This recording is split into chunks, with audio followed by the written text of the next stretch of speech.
Good morning, kahit hindi na morning. Ito naman si Whitey. Hey! Wait lang! Welcome back to the chaos. Be, mamaya ka na lalabas talaga. Okay, so mamaya! Itong aso ko talaga ha? Panira ka na naman ng content, be. Pagpasensyahan nyo na siya, guys. Ganyan yan. Mosang. Gusto sumama sa cheka. Okay, so I received a question about my intro, which I'm surprised kasi alam ko, ikwento ko na rin to. Pero sige, i-retell natin for those that are new, why I start my content like that. Why I say good morning kahit hindi na. To those that are new, the reason why I say good morning kahit hindi na morning, nag-start talaga siya sa dati kong work, sa BPO. Tuwing papasok ako sa trabaho, yung mga guard sa amin, nag-good morning ako.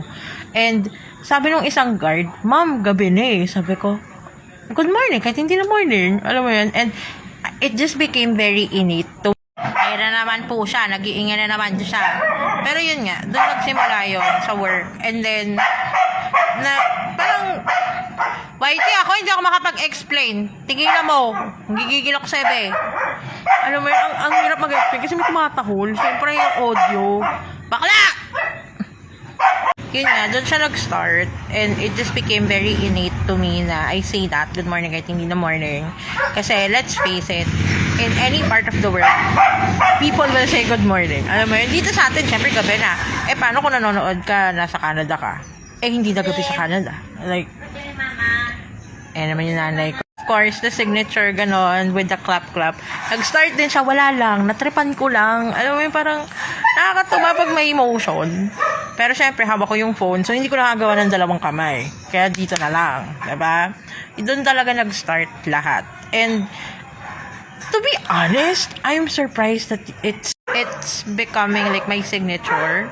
And I do like how people sometimes recreate it. Meron akong isang na-receive na video from a kid.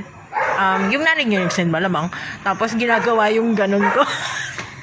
Kasi ko, hindi ko kaya. Alam mo yun, kaya minsan ang hirap din mag-topic na medyo may kabastos ka. Kasi syempre, hello, matanda na po ang person na ito. Tapos mag-influensya ako sa bata ng hindi kagandahan. Ay, hindi tayo ganun. Mahasampal ako ng tatay ko, baka mabuo yung abo niya. Pero, you know, that's how it started. That's how Good Morning kahit hindi na morning started. And I am very thankful that most of you guys like how I'm very random. I'm very, like, for some reason, alam mo yun, philosophical pa nga daw. And totoo lang, I'm just sharing things that I found out, things that I've learned, that I think would be helpful for other people. Pero ito, hindi talaga helpful, right? Lumalabas si anger talaga sa akin pag maingay aso ko sa content. Alam mo yun. And kung mapapansin nyo, dito ako sa labas. Yung nakikita nyo, ay bed frame po yan. Double deck na frame. Hindi pa namin na isa-set up. Kasi wini-welding yan. Tapos pag umalis kami dito, tatanggalin yan, babaklasin yan. Ate ko. I would just like to also take this opportunity to thank everyone that greeted me on my birthday. Thank you po. Thank you so much. Dun sa mga nag-offer na magpapadala ng pagkain, ng, alam mo yun, ng gifts, I'm like, thank you. Actually, biniro ko. Sabi ko, magsasend lang akong QR. Ay, kinash. Sabi niya, sige, okay lang. Ay, bakla. Totoo lang. I don't really expect gifts anymore. But I appreciate it. I appreciate it. Dun sa mga nag-offer na i-Gcash na lang ako or isa-send iba bank transfer, bakla joke lang talaga yun. Okay, hindi ako ganun. Magpadala lang kayong pagkain. Masaya ako dun. Hindi ako magluluto.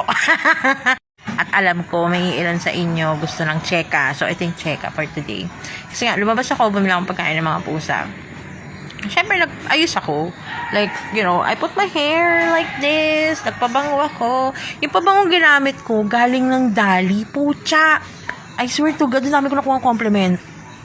Siyempre, kinuha ko talaga sa loob ng bahay namin yung pabango.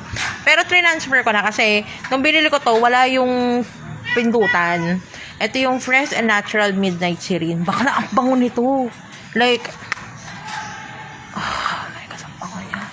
Alam mo yun, like, ano lang tayo, parang 50, 60 pesos.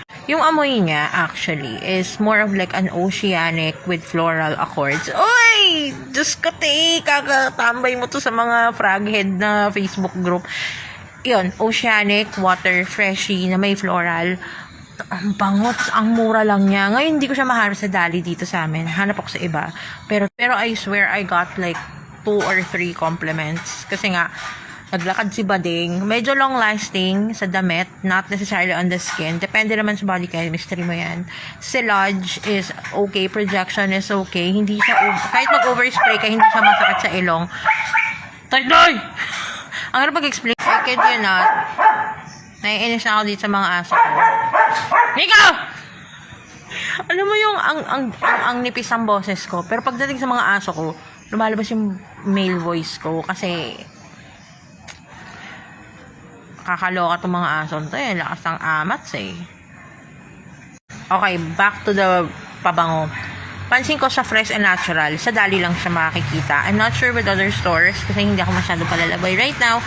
Pero mabango siya. Like, mabango siya. Mura pa siya. Under 100 pesos. Parang 50 or 60 ko siyang nabili. So, pag nakita nyo, bili kayo. Okay? Yun lang naman ang check-up for today. So, I hope you make safe choices, drink your water, drink your meds, make sure you're hydrated, and you have a safe and wonderful night. Gabi na kasi. Or day, kung daytime mo ito pinapanood. Bye! Mwah!